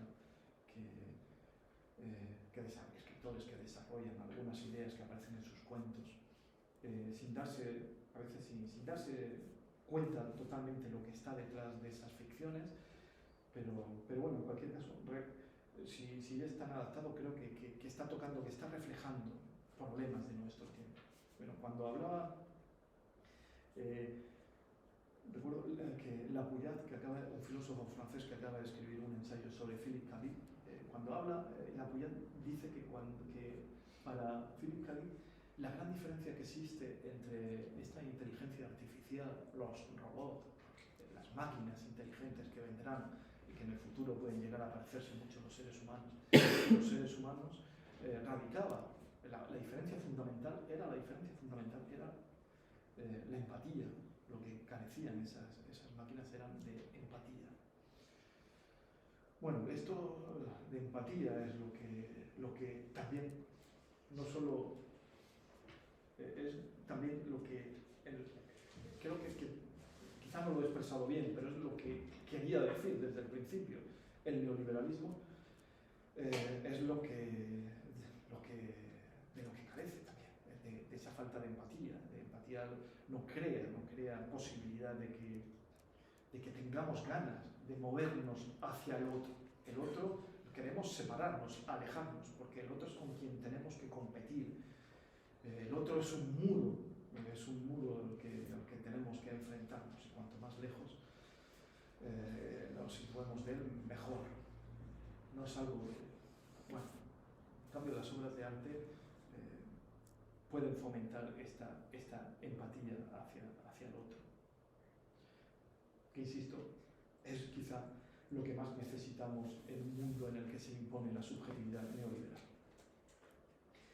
Bien, estas dos dimensiones, ¿no? Creo que pensar en la educación estética como crítica a la subjetividad neoliberal debe también llevarnos a promover una nueva subjetividad, un nuevo sujeto, un sujeto que sea sensible a la necesidad de profundizar en la democracia, pero también todo eso que he dicho anteriormente, pero también esta idea me gustaría pensar que debiera estar detrás de nuestras construcciones, del concepto que elaboremos de educación estética, la idea de que una educación estética, un discurso que sirva para criticar los hábitos mentales, los modelos pedagógicos, las simplificaciones, los dualismos que impiden darnos cuenta y afrontar con eficacia los problemas del presente. Y con esto voy a terminar.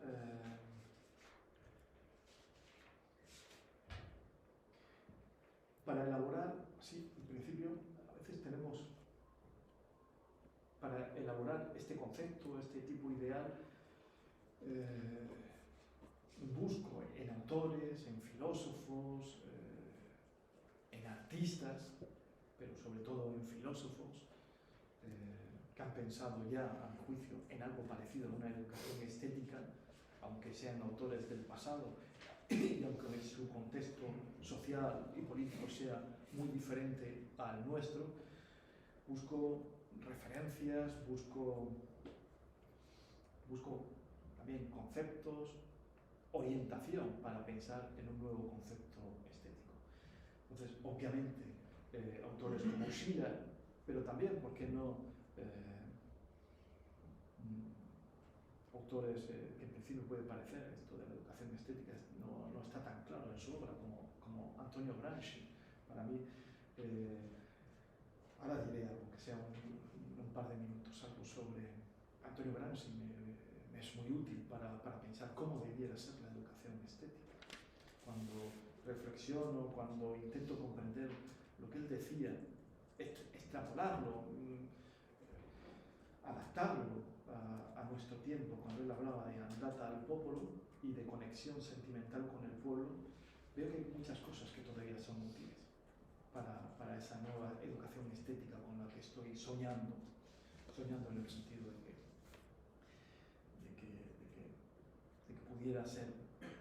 pudiera contribuir, ser útil para luchar contra el dominio de la subjetividad neoliberal. O desde luego también autores como Walter Benjamin, John Dewey, que antes nos referimos, o por supuesto Rancière, o autores, por ejemplo, Spivak, que ha escrito un libro sobre la educación estética en la era de la globalización, que también es muy interesante, que parte de Schiller, que parte de la crítica de Schiller, aunque para decir cosas parecidas a las que yo he comentado anteriormente, en el sentido de que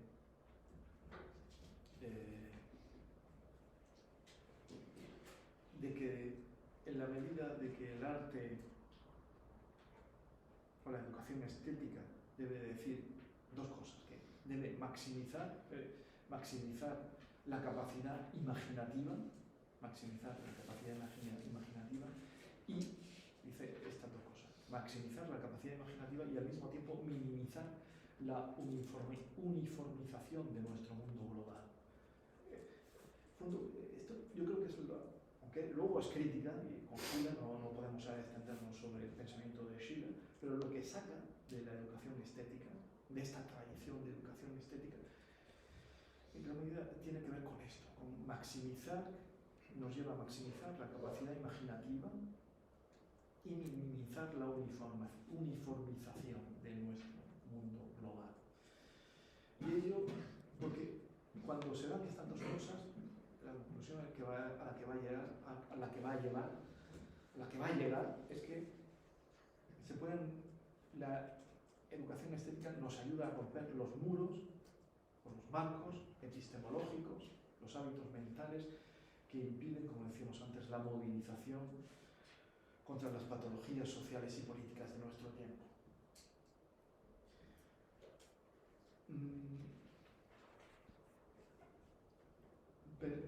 Permitidme, para terminar, decir unas cuantas cosas sobre Schiller y sobre Gramsci.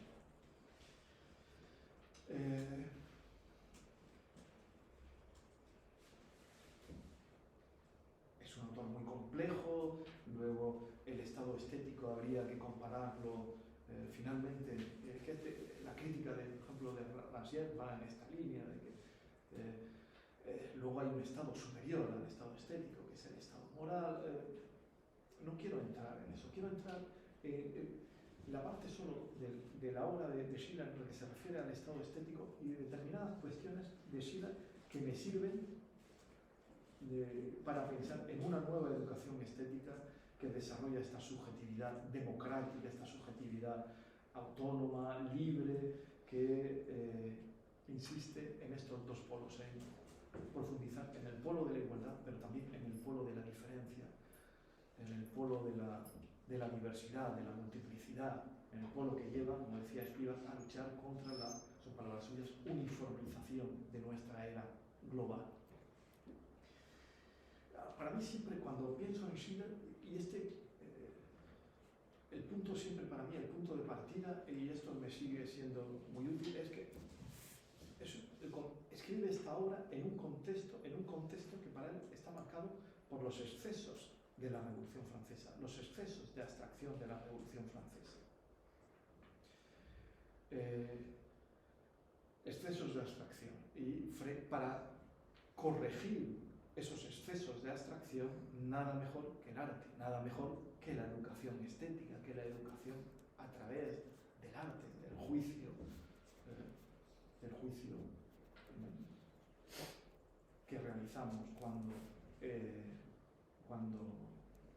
disfrutamos, cuando contemplamos obras de arte.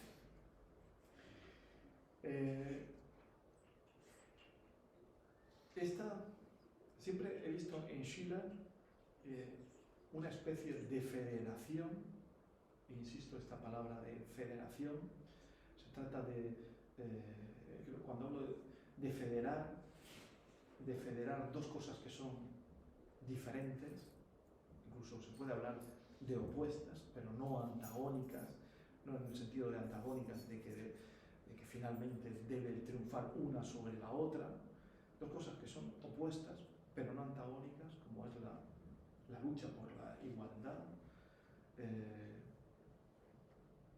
y la lucha por la universalización de esa igualdad, y al mismo tiempo la lucha por el reconocimiento de la diversidad, de la singularidad, de la particularidad, de la riqueza que supone la existencia de muchas lenguas, de muchos dialectos, de muchos géneros, de muchas razas, de muchos caracteres sociales, de muchas tradiciones, etc.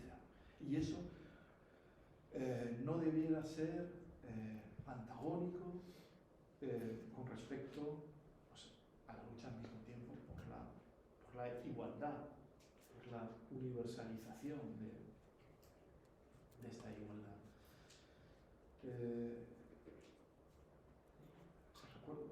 Rancière, cuando expone la obra de Schiller, siempre insiste también en el componente profundamente democrático que tiene el pensamiento schilleriano, a esta lógica que le llama de ni-ni, del doble vínculo, suspensión de la lógica de la dominación del entendimiento sobre la materia del entendimiento, sobre lo sensible, y también la suspensión de la dominación de lo sensible sobre el entendimiento, que también la dominación del entendimiento sobre lo sensible es lo que tiene lugar, ¿no?, antes de la llegada de la estética moderna, a partir de Kant y Schiller, lo que tiene que ver con una estética marcada por la existencia de poéticas, de esos criterios previos que nos dicen cómo debe ser la obra de arte, para que sea bella o no.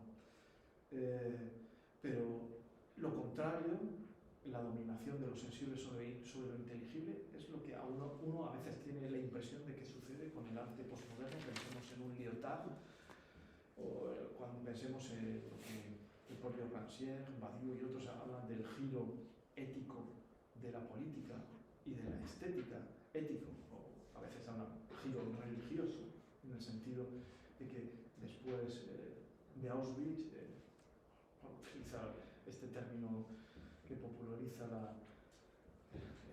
no Auschwitz, obviamente, después de Auschwitz, después de Auschwitz, lo que se pone de relieve es que la impotencia de la razón para hacer frente a la alteridad, para hacer frente a la singularidad, para hacer frente a la singularidad de la vida de cada uno.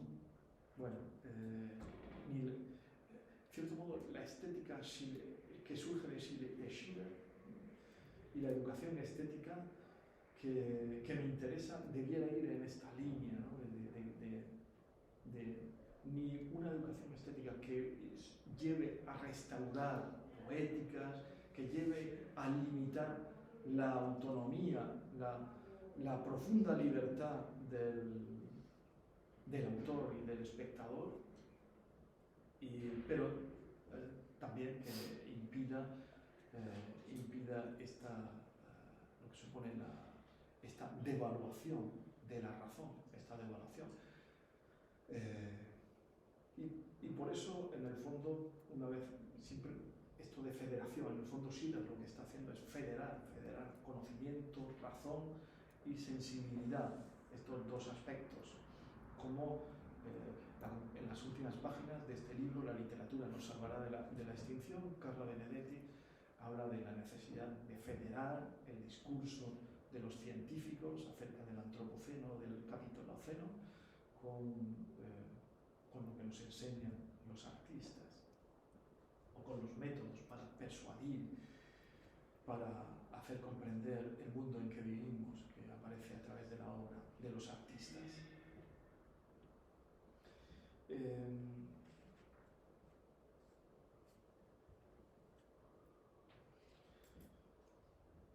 Y sobre Gramsci me gustaría también decir unas palabras.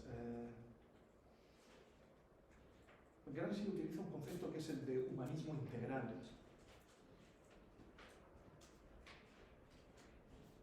El concepto de humanismo integral sirve para profundizar en la democracia. Con su humanismo integral, en el fondo, está diciéndonos que él apuesta por una cultura elevada.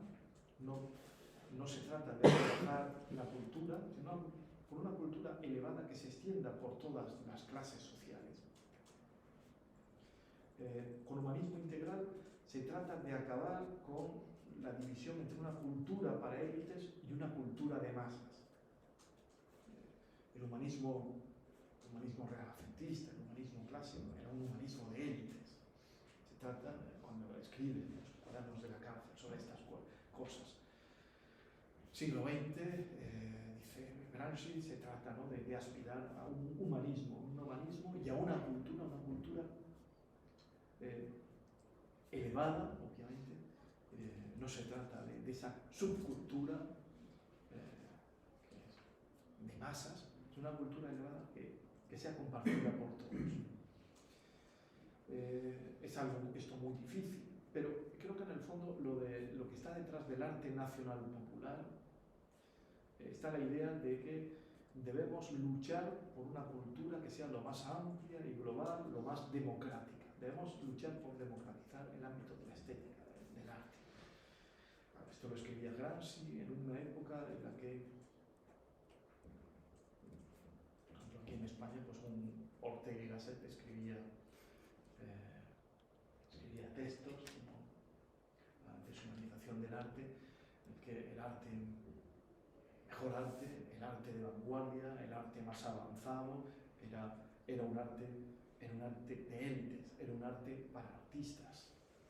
Bueno, Gramsci, como Benjamin y otros autores, Benjamin, por ejemplo, en su texto El autor como productor, que es un texto en el que reivindica que el espectador sea tan creativo como el autor, y que habla de la necesidad de democratizar la producción de la obra de arte, y democratizar la producción de la obra de arte y pasa por la producción de un espectador que en el fondo sea también autor.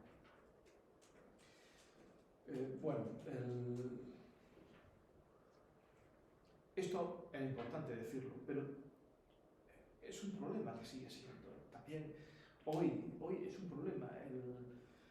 Uno tiene la impresión, ¿no?, de que están por un lado las manifestaciones más exigentes artísticas, más elevadas, que solo llegan a élites, y luego pues, que también hay un arte de masas, un arte menos exigente, que tiene que ver con las críticas situacionistas de Debord, de la sociedad del espectáculo, y críticas posteriores. La educación estética debiera ir en esta línea, ¿no?, de construir un arte que fuera exigente, pero al mismo tiempo que llegara a todos. Sí, claro, es algo, ¿cómo conseguirlo? Es algo muy difícil, obviamente.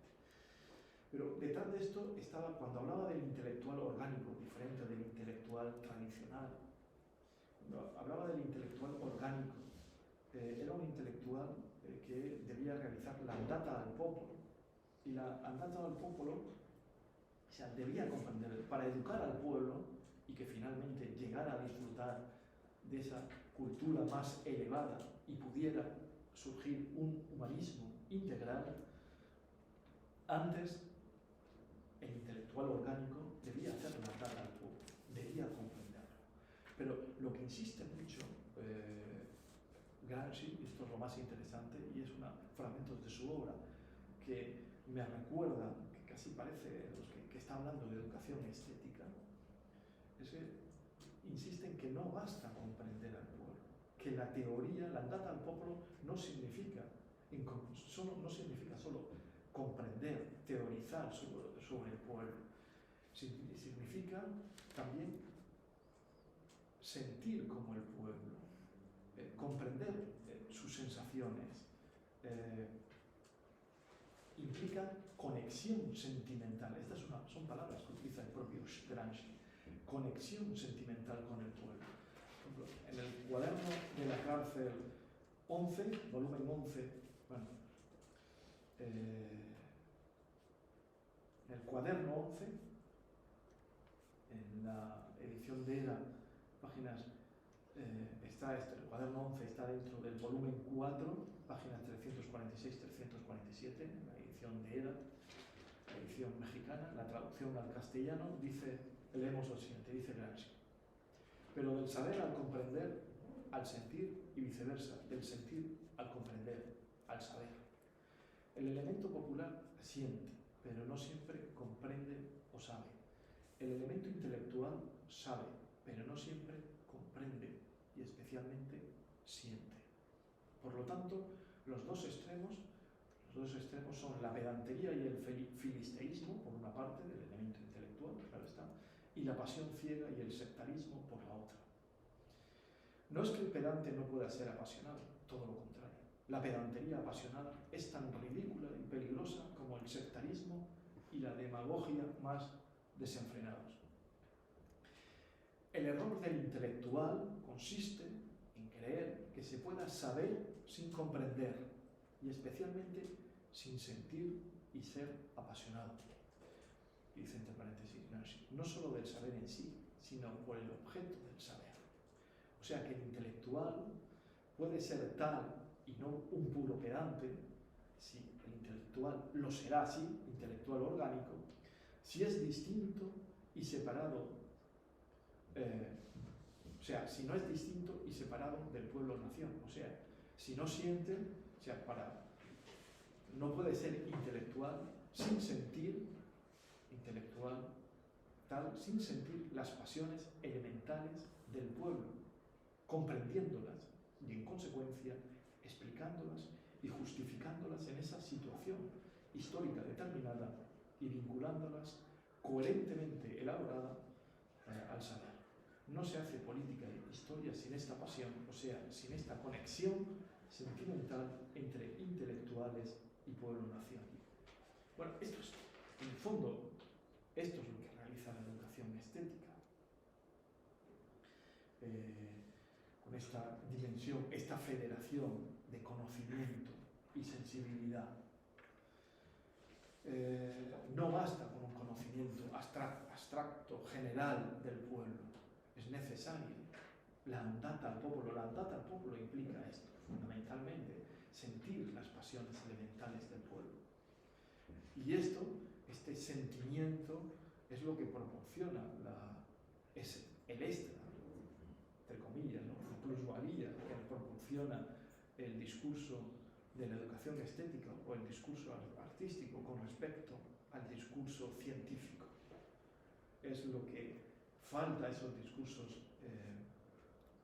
científicos, que diría Carla Benedetti, para que sean lo suficientemente persuasivos.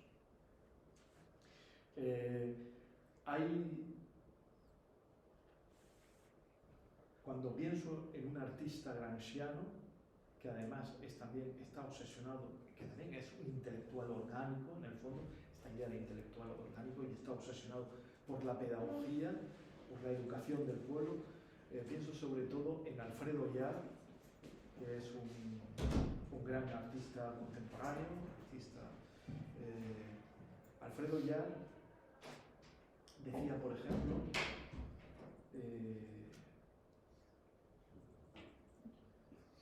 aquí lo tengo, voy a leer una frase que decía que refleja muy bien la necesidad de esa andata al popolo.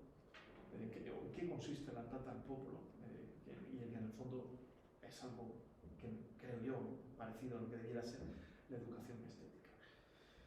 En realidad es una frase que viene de Pasolini. Dice, la cultura es una prisión y nosotros los intelectuales debemos salir de esta prisión. La cultura es una prisión, salir de esta prisión. Salir de esta prisión es intentar que llegue al máximo número posible de público,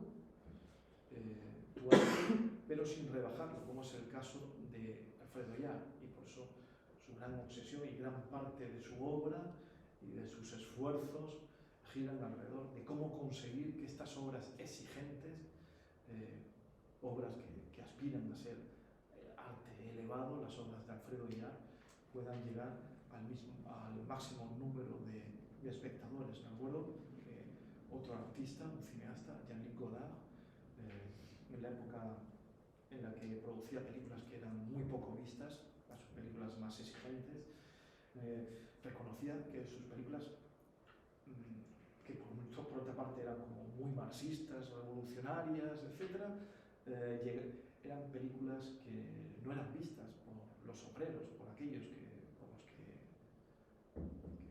a las que en el fondo estaban dirigidas y en el fondo estaban luchando por la emancipación de los obreros, de los campesinos. Esos no veían las películas de Godard.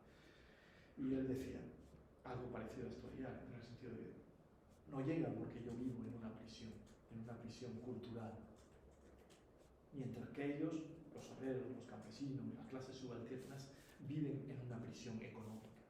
Ambos vivimos en una prisión, y se trata, obviamente, de cómo salir de esa prisión, y la educación estética tiene, creo que ayuda, o que debiera ir en esta línea. Bueno, he dicho muchas cosas, lo dejo aquí, puntos suspensivos, insisto en lo que he dicho desde el principio.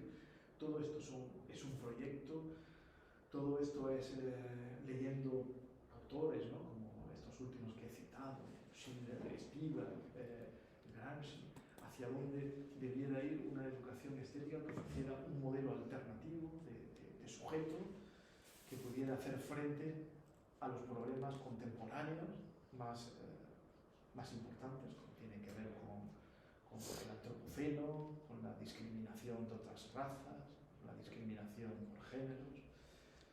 En fin, creo que la educación estética puede tener una función muy importante, y en el fondo detrás de este seminario está esta idea, ¿no?, como desde el arte, desde la praxis artística, pero también desde la teoría estética, desde la reflexión sobre el arte, se puede contribuir a la crítica en nuestro mundo presente, y a ponerse y también contribuir no solo a la parte negativa de crítica, sino también a la parte positiva de construir algo nuevo, algo diferente. Son ya las 6, esto era hasta las 6, pero bueno, yo tengo tiempo, estoy hasta las 6:30. No sé si tenéis ahora otro seminario o tenéis otra actividad. Si queréis intervenir, hacer alguna